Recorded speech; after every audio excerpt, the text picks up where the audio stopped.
Zach, did you guys show up? Yeah, and I live in the Kingsway, so there's Good treats too there, right? yeah. And there's like 200 people. My mom said. Oh, nice. Yeah, it's crazy. Oh, I know. I wasn't that smart when I was a kid. I didn't know where the good stuff was. Yeah. I lived in the junction. We didn't have Google back then. Yeah, I know. I used to ride my horse to school. Okay, enough of our horses. Let's go to real estate. So about a week or two ago, I guess 2, maybe 3, a CBC Marketplace did a little, that sent in some potential consumers and some lovely real estate / mortgage brokers, welcome Ed, decided that they were going to perpetuate a fraud, which is, I understand, not that unusual in our business. Hopefully nobody here of us does that or participates in that.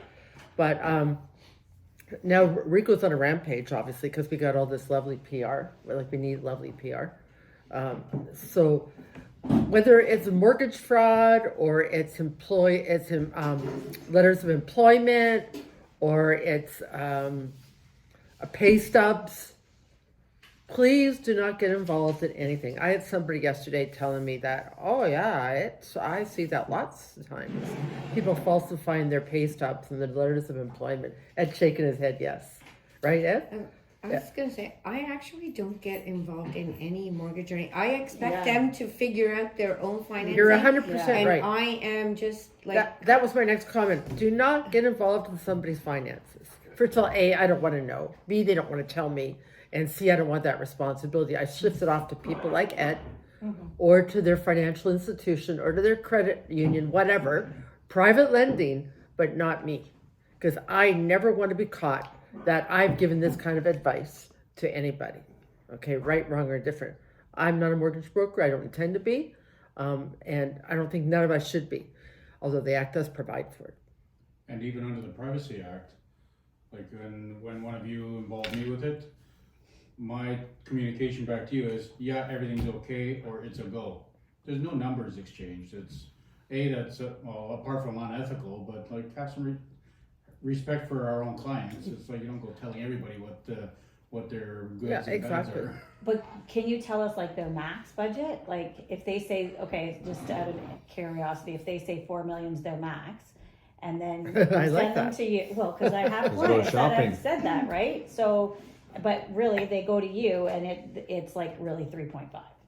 Would you say? So there's the ethical part there where you guys are my friends and we're in the business, we're referral partners, however you want to call us, or I'm just a working guy that relationship. finds money. We have working Yes, they're my client, so I get a lot of times the client telling me, this is as high as I want to go, please don't tell them anything else. But their numbers might say, well, you can afford more because the ratios dictate that you can go more, but they're not comfortable with that kind of mortgage. Yeah.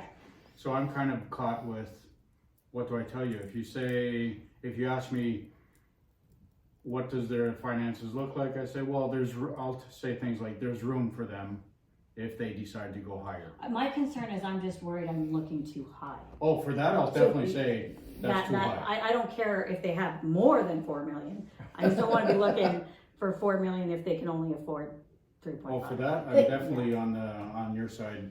Because a lot of people have caviar dreams and sardine taste.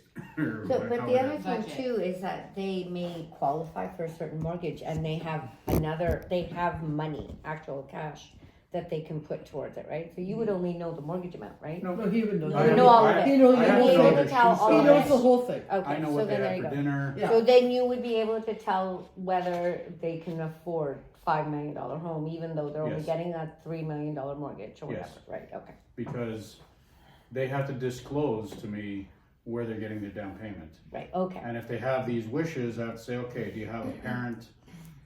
Is there somebody that's going to get in the funeral home in the next month or so that's got you in a will? Is there any other source of money that you can use for down payment? Again, that doesn't affect their mortgage, but it does affect the purchase price you guys are dealing with. Right, okay. Yeah. So my advice at the end of the day is, if you see anything that looks suspicious, please walk away from it. And I agree that I don't get involved in their financing, okay? That's not our specialty. Our specialty is buy and sell real estate, okay? Send it to somebody else of your choice, or multiple people of your choice. So Rico is on a rampage now. So the guys that are doing this, they got to be worried because it's going to kick back at them. Okay, so May I please, say something else about that? pardon me? May I say something? Absolutely, jump in. So, many mortgage brokers don't get involved with it except what's right in front of their face. You get people that have been in the business or other areas of finance that do delve into it a little bit deeper, but it is our responsibility per our license and the lender relationship, because we actually have to sign that we are acting on behalf of the lender and the client. That's our fiscal policy. So if we see something like a different shading on a date or a signature or something, we do have to question it. It's not mandatory that we call their employer, but when things are not matching up, like I've had people with a handwritten paycheck. So, okay, well, where are the deductions? Oh, they said their accountant does it. Okay, give me the accountant's number so I'll find out. Just because I don't want to, I'm not less worried about it backfiring on me, but more, I don't want you to think that you've given me some kind of, you make this much money and now you're going to afford this, and then it blows up at the end, because then we all lose. Yeah. The client may not even think that, oh, this is normal. Well, of course I just get a handwritten paycheck. Okay, who takes off your taxes? Well, they don't give pay stubs. Okay, they don't give you paper pay stubs, but somewhere there's documented that you've been taxed. Otherwise, you're going to be paying tax when you file your taxes, and you're going to have a nice bill for $10,000-$20,000 that you didn't think was coming. So I do keep my eyes open for any shadings in the copy and paste kind of thing, or text size differences, and they do exist. I've caught them a couple times, and I've called them out on it. Oh, well, that person can't be. Okay, give me a number. It's the same thing if you work for a landlord, guys. You know, a lot of us that work for landlords, if you're working for a landlord and you are assisting the landlord in evaluating a tenant, and they're giving you pay stubs or letters of employment or whatever, if you're not sure, get clarification. Call the employer, whatever. Not that the employer will talk to you for privacy, but I mean, you've got to do your investigation, or at least point out to your landlord that these look a little iffy. Okay? It's not mortgage fraud, but it's fraud. It's all fraud. Okay? Fraud upon the landlord. Okay? So I'm not going to say more about fraud. I don't think I have a problem with anybody here. I know I don't. But you just got to be careful when you're out there trading, okay? Okay. So let's talk about this conveyance of offers. Do people think what they can do? You know, when you see on listings it says offers are October the 2nd, registered by 5 p.m. and presentation will be at 7 p.m. You see it a lot. Yeah. Yeah. Have a read. Read the case.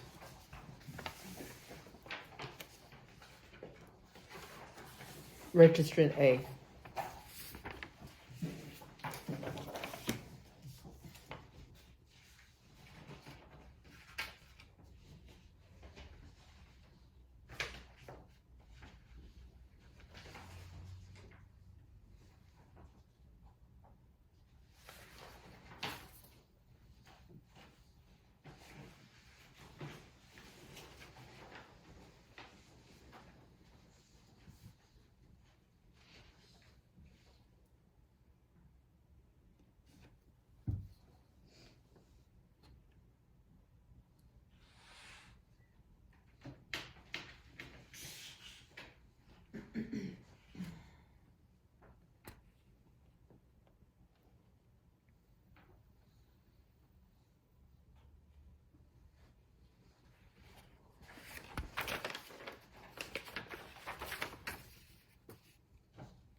Whoa. That's not even a bad one. But you know what, Carol? This happens all the time. Like, I mean, you say offers are going to be presented at 7, and you're getting phone calls from agents going, I'll have it there within by 8 o'clock, you know? And I know. Remember, that listing, that document you see we call a listing is an offering. It's all an offering. That's what the listing salesperson would like to see, or supposedly the seller would like to see on behalf of this. A salesperson puts it out there. It's not carved in stone. If somebody's bringing you an offer, you can take the offer. If you're in the middle of negotiations, take the offer. Until your seller signs another offer and you convey that offer to the purchaser, that they've got a deal in hand, take the offer. Take the offers. How many times have people said, "Oh, it's 7 o'clock. I can't take any more offers"? So what I don't understand is why the listing agent wouldn't call registrant B and say, "Where's your offer? I've been sitting here waiting for it." Well, he Well, may he's have. probably been busy with the 8 other offers. So if right? you look at the time frame, right? At 5:30, the guy Yeah. B said, "It's coming." At Yeah. 6:18, it hadn't arrived. By 6:26, it was there. So it was there in an hour. Yeah, that's not Yeah. bad at all. That's not No, I bad know. at What all. I'm saying is though, before you go proceed to the next, like to negotiate with that top offer, why wouldn't you make sure that that is, Yeah, but even if you called me and said, "I'm still working on it. It's coming. It's coming." You got to try. You know, you get that. Even though you've set all these parameters, some agents said that 7 o'clock. If it's not here, that's it. Too bad. So sad. It's not. Yeah, you're right. You would call the guy and say, "Hey, where's your offer? Where's your offer? We got all these offers. But What's what going on?" happened But- between but 6:30 and 7:30 7:30 that they didn't exactly, show that they that didn't. offer? Well, Exactly. that's the problem. Yeah. That's the because he offer. started problem. working with this other offer from the original agent. Yeah, from the original So he didn't even do grouping anything he to had. handle that. He filled it. What did he say? He did not Registered convey agent the not offer. represent to the seller for consider, believing it was too late to do so. Well, what's too late to do so? That's ridiculous. Too late Well, it means could be that he's already signed back, so they're actually working with that offer, Yeah. right? Even But though it- it's not But if you accepted haven't yet, conveyed there's it, still. If you haven't conveyed it back to the That's a problem. buyer. It wasn't presented to the it seller. wasn't. It was shown to the seller, even if they've done a sign back. So okay, Okay, let's okay, get a yeah, let's so get a do that, scenario. yeah. Okay, Julio's the lead agent come in. I'm the listing agent. I'm doing negotiations with Ametha. I do a sign back to Ametha. And in the meantime, Julio sends me an offer. I've still got to show it to my seller. Okay, so but you cannot do anything with that offer until they decide not. Exactly. Until you're I cannot put irrevocable. pen to paper. Right. But I have an obligation to take Julio's offer to my seller, even though I'm negotiating with Ametha on a sign back. Yeah, and if you know that you're getting another offer, you don't send it back. You don't send it Send back. anything back. I know. You don't You sign wouldn't anything sign back. anything. Well, you would until try to that. negotiate verbally. Yeah. You don't put pen to paper and do a sign back because There's then you're no stuck. negotiating because you don't even know what the B offer will Yeah. be. Well, what I'm It saying may is, be- but B, you wouldn't put a pen to paper. You would Yeah. probably talk it. I'd call Ametha and say, please improve, can you improve, whatever. In the meantime, Julio's offer would come in. I would not put pen to paper. Because when I put pen to paper, I'm screwed. Yeah. Okay? Then it's the seller's offer to the buyer, Zach. So once I sign back, it becomes the seller's offer to the buyer. And then if the buyer accepts it as it's written, we've got a deal. That's right. In the meantime, Julio's come in with a much better, a superior offer. And then if you already sent it back to them and they accept it, then you can't even. I can't retract it. Once I've sent it to them, I'm done. I can't say, "Oh, by the way, can I have that back?" It's in their hand. Once it's actually sent, transmitted, it's done. Yeah. Okay? Unless they send back signed with changes. That's back different. to Then it you. becomes Yeah, the buyer's then you offer have to the the buyer's seller. Yeah. And then the seller can open themselves to look at any other offers. Yeah. Which if Amethyst signed it back to me, then I could bring Julio into the game. Right. Okay? But the idea is you never, ever, ever, ever say, "No, you can't come in." Let them come in, show it to your seller. If you've done a sign back, so hopefully that Amethyst doesn't accept it. Yeah. Or her people don't accept it. And either that lets it die, they can let it die on the table, or they can send it back, sign it back to me again. So it would be a buyer's offer to the seller. And then if that's the case, I bring Julio in. But the whole gist of this is that no matter, you set all these parameters on your listings, you see agents say, I want this, I want that, I want this, I want that. Those are only requests. You do not have to abide by any of those requests. Okay? Now, when you're in multiple offers situations, you're going to be more amicable to abide by the listing agent's request. Yeah. Okay. And like what I always say when we go into competition with my clients this past week, I say, it says register by 5, but they have until 6 o'clock. And now I'm going to say they have until everything's done to accept any offers.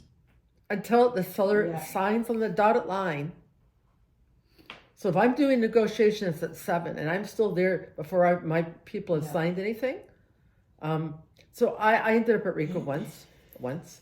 I was doing an estate, and the same thing. Send your offers by this time, presentations by this time. So I was presenting to the executors, and as we were just about to, we hadn't signed it yet. As we were about to accept an offer, somebody called me and said they had an offer, and I said to my sellers, "Do you want to see it?" And they said no. I was just gonna ask that question. Well, they said no. Would you I don't put them want- on speaker to? No, so wait a second. So what I did, so I said to the agent, no, I've spoken to my sellers, the executors. They don't want to see this offer. He went nuts on me. Obviously, he filed a RICO complaint the next day. His offer was greater. My guys did a letter. Okay? Why wouldn't they want to see it? They were just happy With what they had and they, okay. You know the policy of leave a little bit always for the next guy? And That the was other their thing policy. too is like, I'm sorry, but like I'm of the mindset, I said If you can't get your shit 7:30, together if you by- can't get your shit together for 7:30 and I asked you to have it ready for 7:30 and it's 8 o'clock, I don't want to look at it. My guys were, Sometimes it's not the agent's fault though. A No. lot of times No. it's the client's fault that you Yes. can't get hold of them. Yes. It's like, But- or but- they but- can't Problem get with to it. DocuSign, Sign it or could be whatever. all I would kinds of never stuff. do But- that. They communicate it to the agent, Yeah. but- Yeah, I do that. right? Like I'm Yeah. saying but like if you come in late to the game, Yeah. personally, I but there are some sellers that are offended that they can't get their offer there by that time. Well, because they know Yeah. they know Okay. the rules too. They know that you're supposed to present every offer you received or that may be incoming. So I had a situation in December True. where we had already received 3 or 4 offers, and I had already conveyed a verbal acceptance, You called me. right? And I call her because I'm like, wait a second, these other 2 guys are coming in with an offer, and we haven't signed anything, but I have already conveyed to the winning offer that they had the deal, right? And Carole was like, well, you haven't signed it, your seller still wants to see it, go Bring it, for bring it. Yeah. Bring it, right? Absolutely. So I had to be strictly firm and be like, no more phone calls, right? It's only going to be, you send your offer and that's it. There's no more communication back and forward. Like, let me prove my offer. Let me, like give me a tip. Because all these agents, they want tips. Yeah. Right? So you want to Give be me a like, hint. no more communication. You send it by this time. If you don't have it, you're out. And then, the winning offer, the original winner offer ended up coming back and they won it again by $1,000, right? But it was, to me, it was like, whoa, I had already conveyed a verbal acceptance, but I guess that doesn't mean anything. It doesn't mean anything. until- You can verbal all you until want you to the send cows it. Yeah, I come got home. a verbal confirmation and I didn't say anything to my clients until I got the signed offer. Exactly. Or you say to them, but nothing's in writing and anything could, I just say it looks good anything and could happen. well, yeah. Until we have it in writing, it's just a verbal. And the opposite has happened to me. I have buyers. I received a verbal, we have a deal. My buyers panicked, and it was a multiple offer. It's 30 offers. And my buyers panicked. Mr. Husband panicked, and he didn't want the deal. Although I had said, okay, that's great to the listing agent. That's great. We got it. We'll bring our deposit check. And he choked. And so I had to go back to her. You can imagine how unhappy she was with me. That she had to call up those other 29 people and tell them, are you still in the game? They may be in the game, but not at the same price or not. Depends. But I mean, until it's on paper, it doesn't, you can verbal yourself, it doesn't matter. Okay? Whether you're the Does not buyer's matter if agent we or, verbal too, if, like, with taking the agents out of it, but if you verbal to the buyer say, yes, you're accepted, that still Doesn't matter. Correct? Okay. Yeah. Until somebody's put his pen to paper. I remember early in my career, it's just coming back to me right now, I almost had forgotten about it already, that we already had signed back and I was representing a buyer and they, again, lots of offers, so it went really high. And then the moment we sent it, the moment that it was gonna be accepted, they're like, we changed our mind. Meanwhile, they had it and it was the best offer already. And they were coming back to us verbally, we're signing it, it's gonna be good, da-da-da. And my clients are like, we changed our mind, we're so, I'm like, oh my God, what am I gonna do? Because they have it, they're about to sign back, but because there are so many offers, because I let them know before they signed back to us, they were like, okay, fine, we'll work with the other offer that's, next in line. And I was like, I was so scared because I was like, what's gonna happen? They're like, we're not gonna put in the deposit, we're not gonna That's what happened to me. continue with this situation. And I'm like, okay, well, before they have to go through this process, and so that's another situation where it's on the other side and it's gonna be accepted and your people pull out. I know. Yeah, it's that's crazy. scary. It's crazy. I mean, you can imagine how Because they could emotions say, are. no, we want to sign back. We want to sign. This is our best offer, and we don't want to go to the next And one. exactly, and they sign it and accept it. And accept But it. And then becomes the problem the next day when guess what doesn't happen? the deposit, The doesn't deposit come in, check. which is what I told them, right? And then they're like, okay, fine, no problem. They were like fine with, but I'm like, but what if it was the difference between ours and another was like, I don't know, let's say 100,000. They would probably say, no, we're going to sign it anyways, and then take us to wherever. Yeah. We don't care. We want. We our still have a deposit. contract. We still have. So a they contract. still have a contract in play, by the way. Yeah. Deposit or no deposit, it's still a contract in play. So when you think that if I don't bring the deposit the next day, we're done, wrong. You still have a signed agreement. The deposit is only one component of that That's one agreement. component, yeah.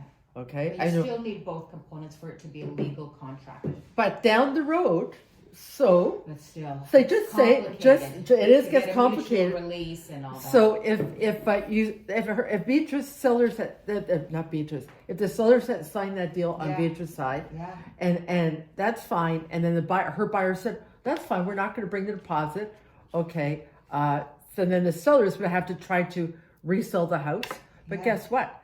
They have to get a mutual from the first agreement because they still accepted agreement number one. Yeah.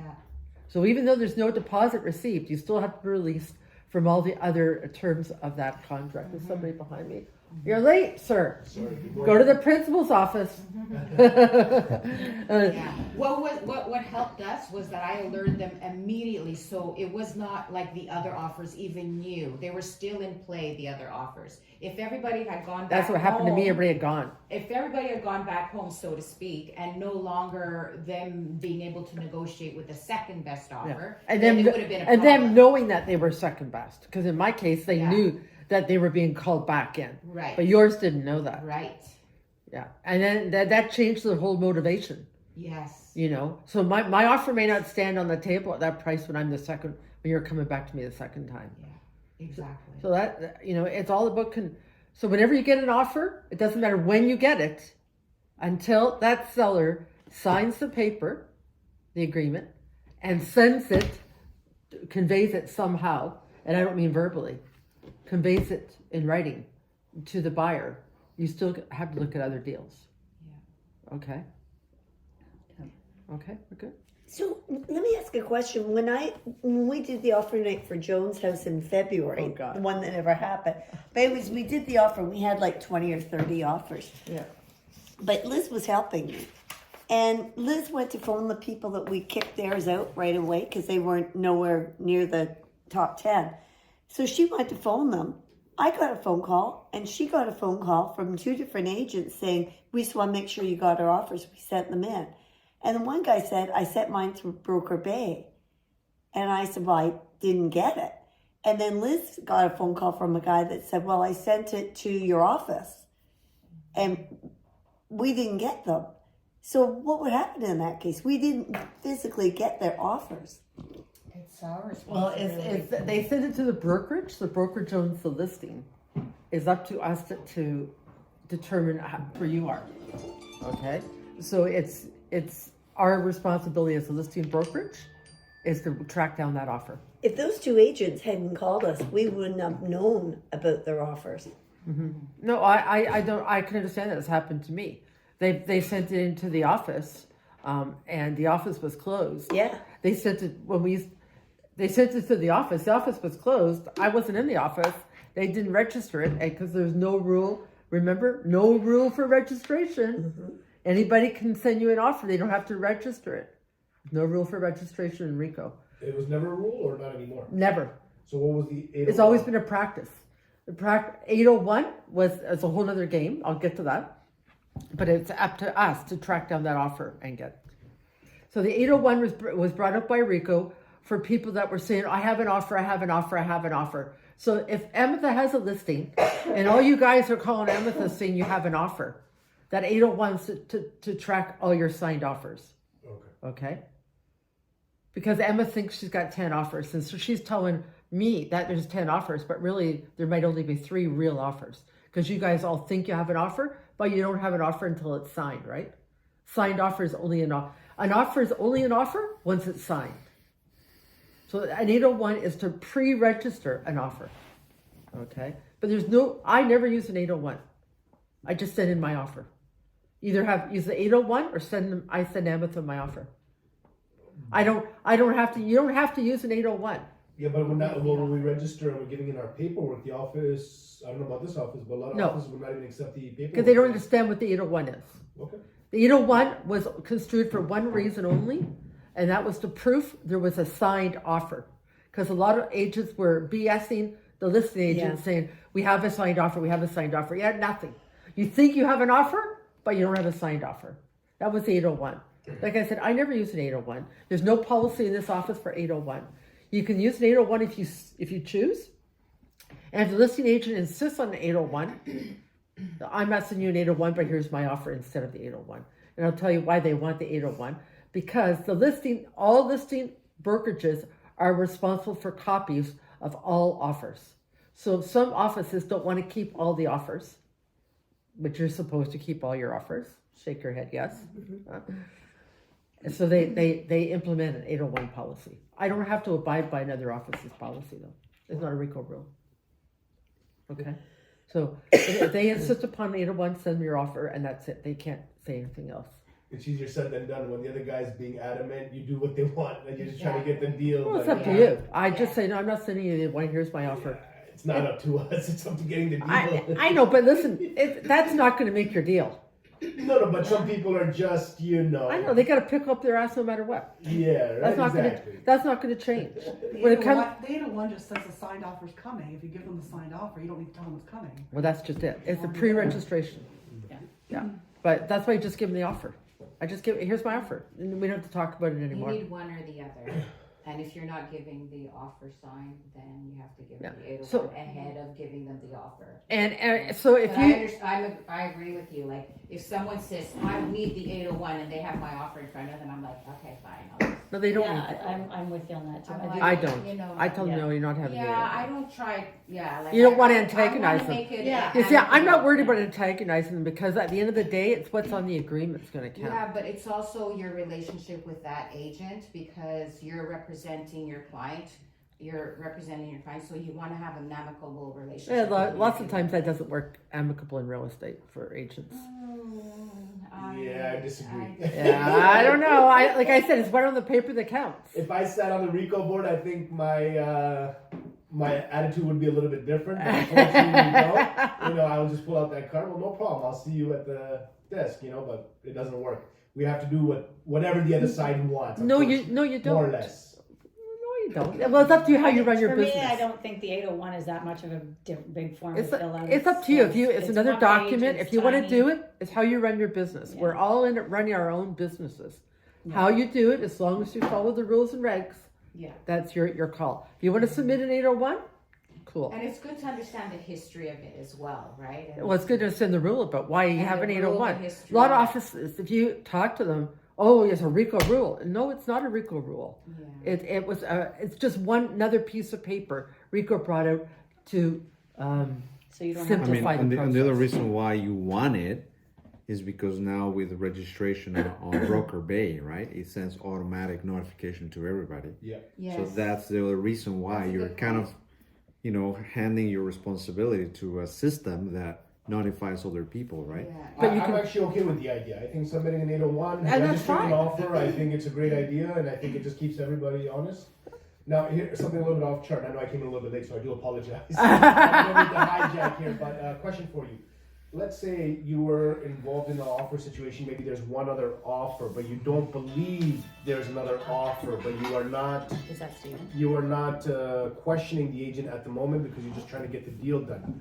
But let's say you get the deal done, how can you go back and see if there genuinely was another offer?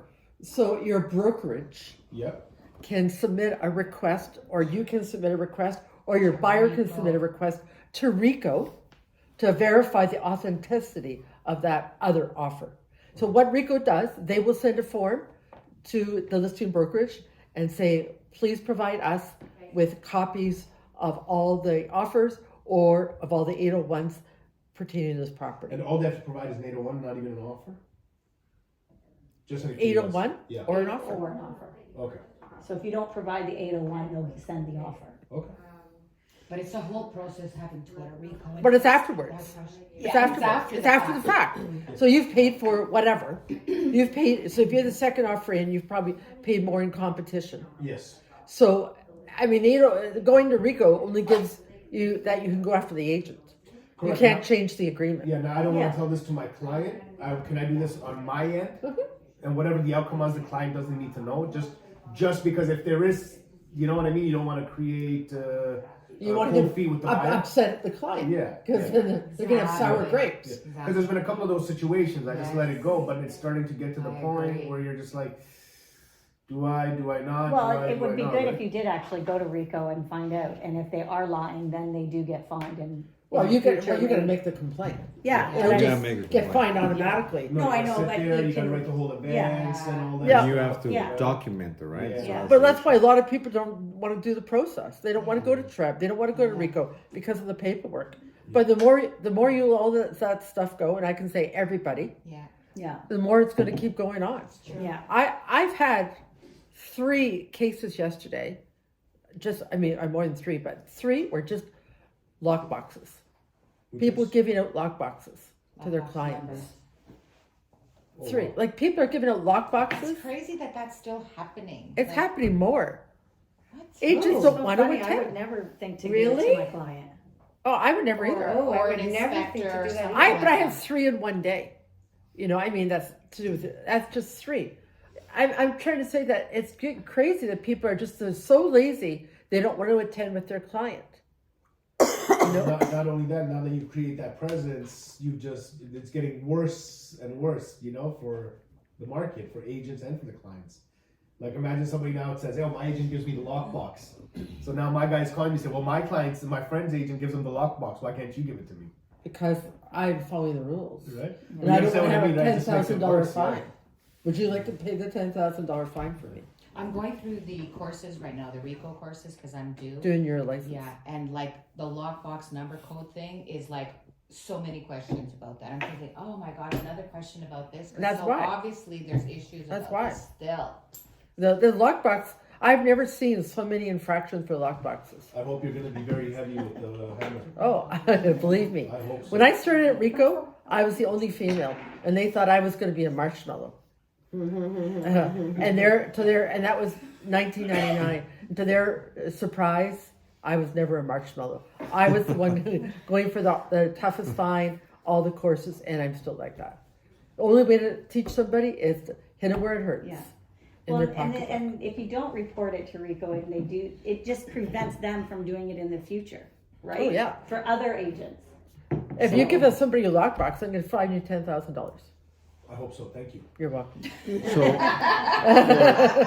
So what actually works faster, when the client submits the RICO complaint or when Neither. the agent? And neither is irrelevant. So just to reiterate this once again, for sure your client won't know whether you're asking if the second offer really did come in or not. That's right. Because I haven't done that in the past because I'm like, okay, I don't want my client. You don't to know want to tip the this. client. I don't also, this is an agent in the community that is well known. It's gonna come back to me. I'm gonna be the blah blah blah.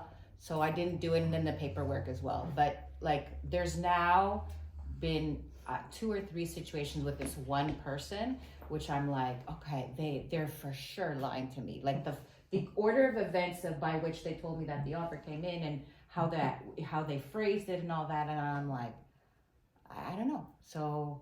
But you see, the thing is, you should have a telephone line where you can actually record, a method of recording. Because I've had a situation, I submitted a RICO complaint, and they said, prove that the agent did not tell you, did not call you, did not say specific things, and then unless you have voice proof But that don't happened. you have to Let have, them know that you're recording. yeah, let them know that you're Only one recording? part. No, only one party in Ontario. So you can record all day long, and as long as you know you're the one party consent, and that's the So requirement, record every time you're talking about offers. right?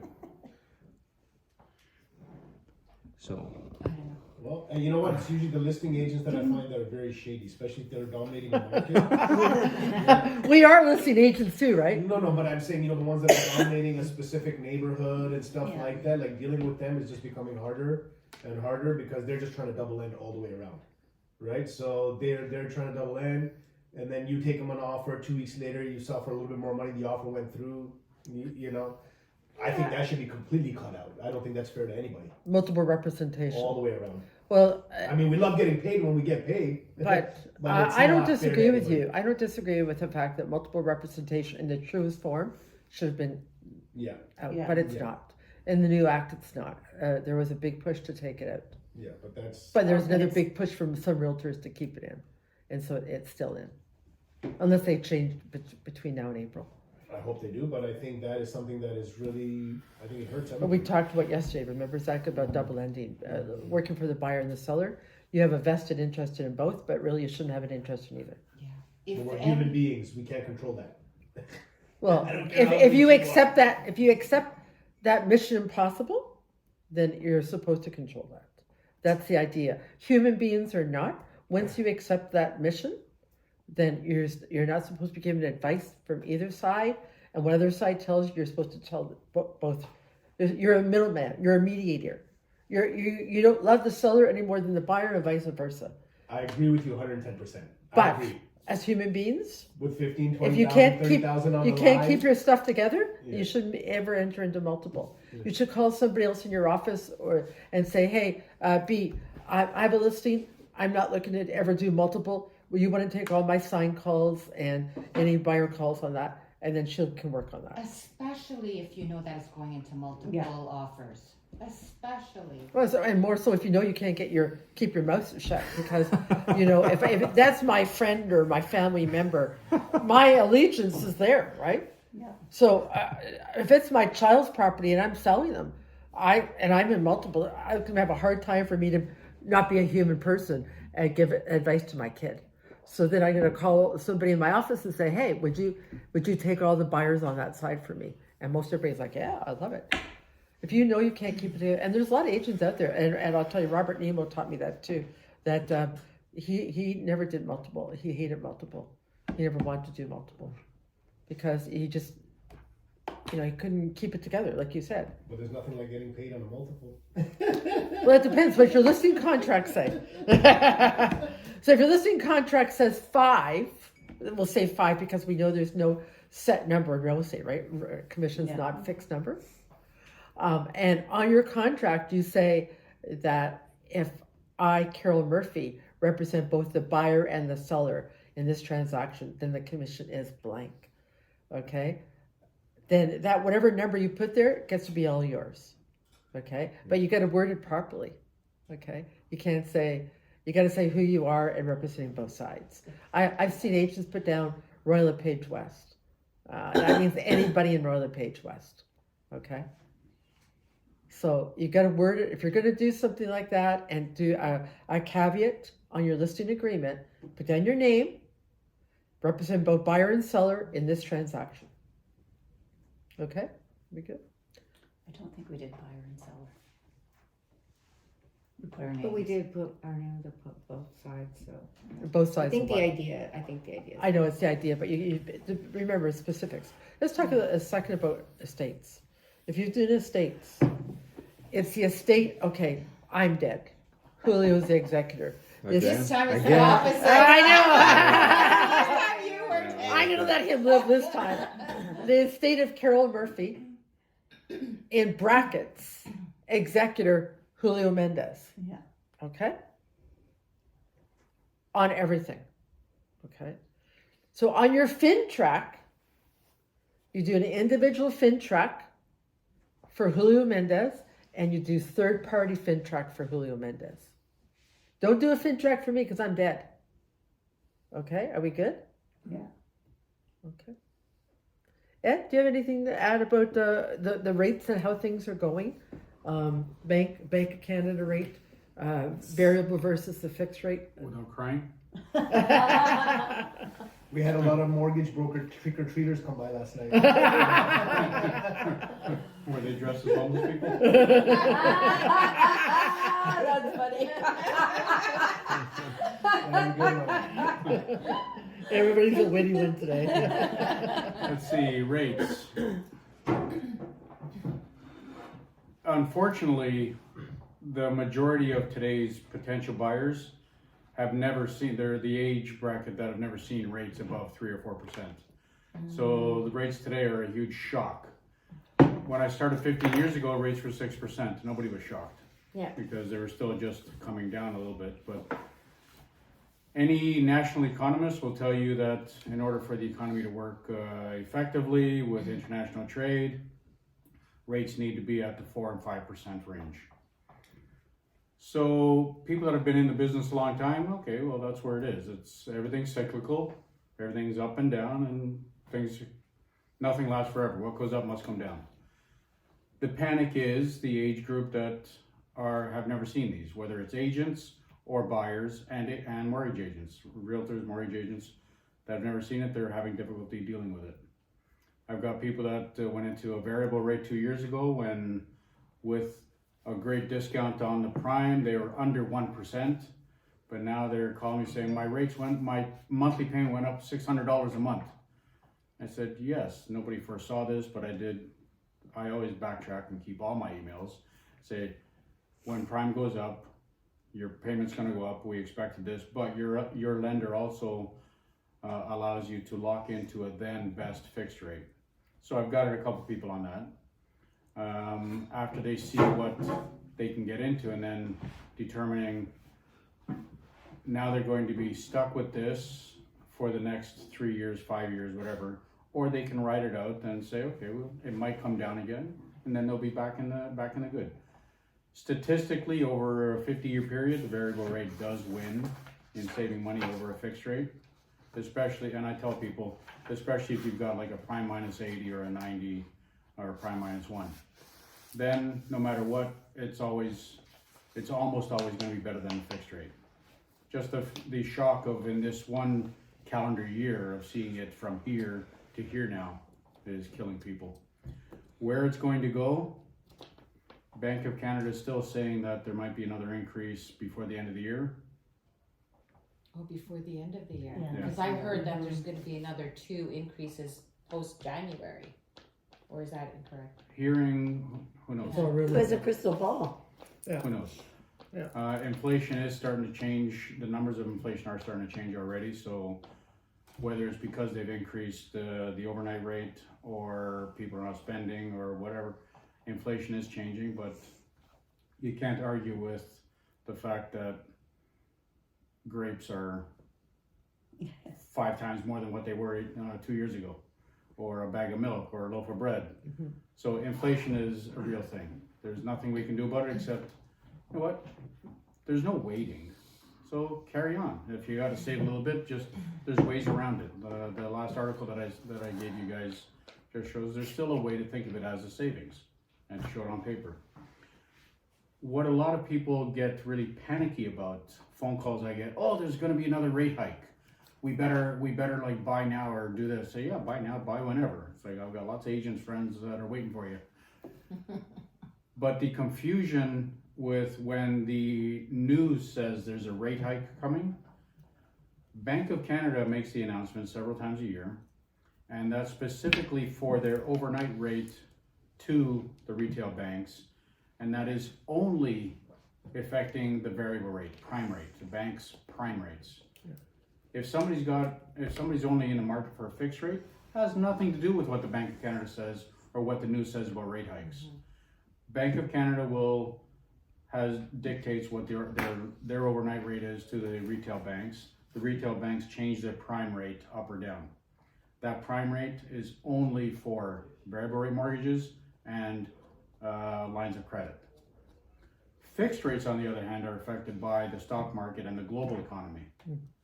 So when somebody says, "Oh, rate hikes are coming," okay, but there's nothing today in today's news that says the stock market has crashed or this or this. So that has been going like this very regularly while Bank of Canada has made these announcements this year. Two separate animals. The rate hike that was announced last week with the Bank of Canada had nothing to do with the fixed rates. Okay. They are affected by the 5-year bond yield rate in the stock market. On the petroleum prices and what's going on in the Middle East, the war in Ukraine, different activities around the world are affecting the stock markets, and that's what's going to affect the fixed rates. So fixed rates now, yes, they are higher than they were 6-7 months ago for different reasons than the prime rate. So where they are now, insured is still around the 5% range. I've got a couple lenders at 4.89 for a 5-year fixed rate insured. So there's the other long conversation I have with people. Hey, with less down payment, you get a better rate. I say, what? Yeah, Does that make sense? back in the 90s when the interest rates were like at 17% and all that, we only took mortgages for 1 year. We never thought to take a 5-year, because if you were at, if you could get a 1 year for say 9% and the 5-year was 16%, we just kept taking the 1 year and renewing every year. Yeah, but not only lending practices, but the costs of lending has changed dramatically. Yeah. And people's frame of mind has changed. So if it means now that, wow, in a year I've got to go through another appraisal process, pay for that. If I've got to go through legal fees again and pay for that. If I have to go through all this signing and we don't know what we're going to get. So part of the marketing that the banks have come up with is with the 5-year, making that sort of the standard, the benchmark, the 5-year, because that leads to customer retention. So at the 4.5-year mark, the banks will send a letter, hey, just sign here and renew for another whatever term. Yeah, that's right. So it is a lot to do with marketing as well. That's how banks retain their clients. And in that time, they're counting their money. So on a 1 year, great, we'll give you this for a 1 year, but then we can't count on you being here after a year, or we got to spend, then they have to spend resources on staff in the branch and everything else to do the renewals. Get you back. But because we figured they would go down eventually, so we just renew for a year and then they start going down. But that was the 90s. That's a crapshoot. It doesn't matter if it's the 90s or 2000s. My first mortgage was 19%. My first was 23. You win. Oh my goodness. 81. Yeah. Well, but just before COVID, weren't we around that 3.5 to 3.8% interest rate, if I remember? It was correctly? in the lower threes just before COVID. Right, we were just starting to quote it around 3.4 to 3.6. Yeah, but it has been kept artificially low by the government to make sure that we didn't fall into a recession. Then COVID hit, and then there's the fear of, oh, nobody's going to be stepping outside, so let's not cause any waves. It's been held artificially low for quite some time. Now, because of COVID, Russia, oil, there's all kinds of factors that have played an effect, but it's funny, pre-COVID, it was slowly starting to go up. yeah. And we Just were creep. and we were okay. Prices were gradually going up. Everybody was normal. But I think now with this in the media has just created a lot more fluff than. Well, COVID has had a increased effect on the price of real estate. Because a lot of people left the city, say, hey, okay, I'm 20%. gonna sell what I got here and then move out to cheaper. And now they're moving back in. Are they moving back? Yeah, I read an article the Because they're other going day. back to Yeah. work. Or they're the ones that are going back to work? Oh, yeah. Well, some of them, And yeah. some of them left the province. There's a right? lot of fights. I was talking to 2 lawyers this past week. One that is legal counsel for the Bay, and the other one is a huge developer. And they're having all kinds of struggles with Getting their people back. employees Getting them employees back saying, in. I don't need to go back to work. That's right. Yeah. Yes, you do. Apple's having a big problem getting their employees Yeah, back to work. Royal Bank is too. Yeah, Apple. Yeah, we have a friend who's it's the like Yeah. 20 to 30-year-olds Yeah. who in the workforce, that's how they started, was working from home. So for them, they're like, what do you mean I have to go into the office? Or one of the lawyers And they'll said- find, and the other thing is they can find a job where you're working from home. So if you don't allow them to work from home, they'll leave the company. again, my personal feelings, all the power to you. Get out. Yeah. But one of the lawyers I was speaking to with a big, he's works for smart centers. So they're getting people applying for jobs saying, okay, so if I can't work from home, or is the company going to pay for my Uber to and from work? Oh my God. And they're not even hired yet, and they're making demands. Another one he said was, Yeah. okay, we're gonna have your office set up. We got to order a computer for the next month. Though, is like, can you use your own laptop or something? Oh, is the company paying for me to use my laptop? So the demands that people think they have to be employed. They have the power to. Says, wow, you're gonna get me as an employee, so you should be paying for everything. So Okay, the so I'm mentality just has gonna switched. rebut the whole young people versus old people, and that, yes, I am an old Well, person. who's old people? Well, I don't know, I'm just saying in Watch it, general, watch it. I think a lot of young people wanna go into the work environment because they wanna network, because haven't had that opportunity to network. So I just wanted to rebut. No, they want to go into work to socialize.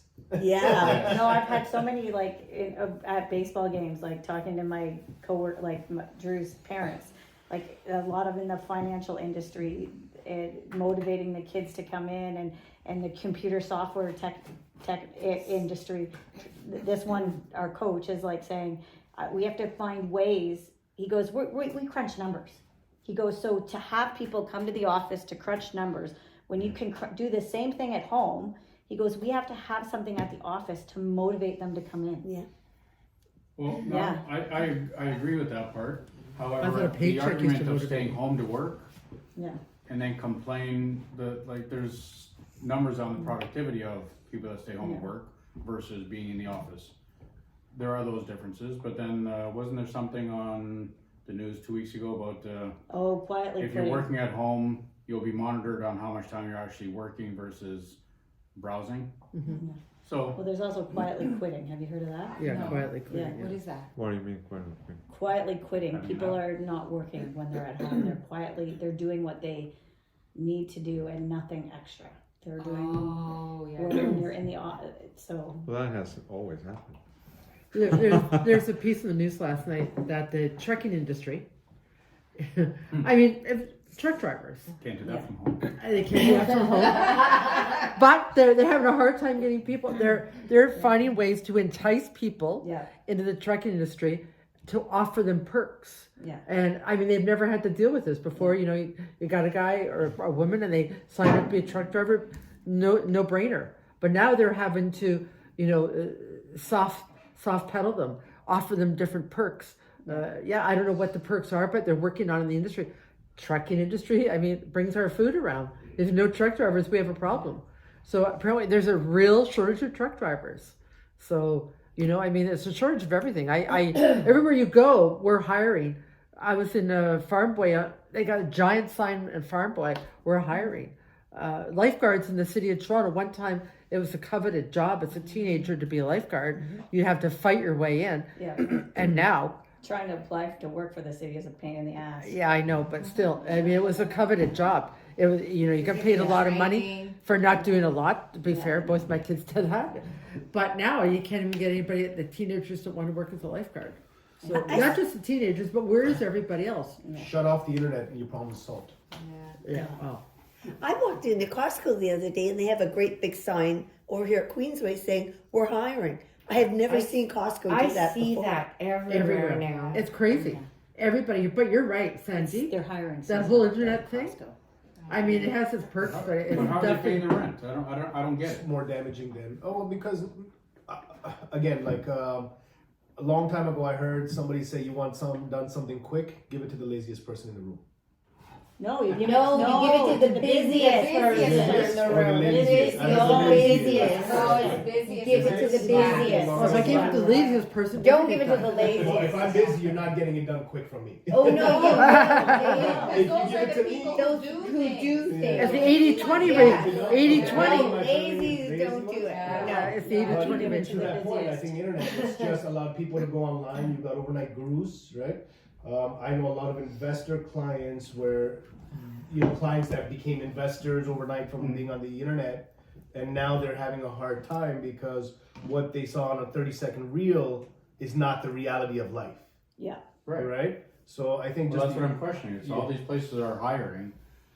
So where is everybody work? Like, from That's home. what I wanna know From home on the too. internet. No, but Maybe what the are younger they question doing? is How are home. they getting, how are they That paying their blows bills? my mind because I'm everywhere working and it's not they're- covering the bills. we're on the road at home and in the office. Yeah. We got all three covered. Yeah. I mean, a lot of those are entry-level positions or lower paying positions when you're talking about Costco and so I on. think Maybe kids can't afford to rent anymore with the price of rent, For sure. so they're Well, staying they're home. certainly with not mom and getting dad. executive Well, they're jobs. staying home with mom and dad. I think part of, I have a part lot of of the friends whose kids are 28, 29, 30 years old. And And are they working or are they not working? They're working, but they can't afford to rent, and they're not taking a retail job. Yeah, but on that note, I've I noticed. think part of the problem is that they haven't opened up immigration. So, because usually it's immigration that goes for the lower paying just to get their foot